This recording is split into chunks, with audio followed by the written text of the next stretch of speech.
Hayırlı gün, hürmetli dostlar. Мен Солтангел Денискен Кырмыскалы районы Бешауынғар орта мектебінің 7 класс оқушысымын. Сізге Мехтабетдин Акмулланың Башқұрттарым оқу керек деген шағырын оқып ешіттірем. Башқұрттарым оқу керек. Рабыздан адамдар көп оқу керек. Аңғыра аюдан оларда қорқандай. Ey туғандар, наданлықтан қорқу керек. İltifat et, оқудағы шәрәфәттер, екіліктан келе ятыр зөләфәттер. Оқағандар көпте осыр қылға еді. Юқтырланда әулиелік кәлеметтер.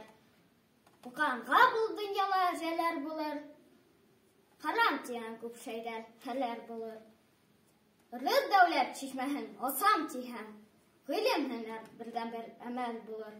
Алтыға бірде қошып қанун болмай, сәтті алға бұрып, түн күн болмай. Білімлілік арықмандан күслі батыр.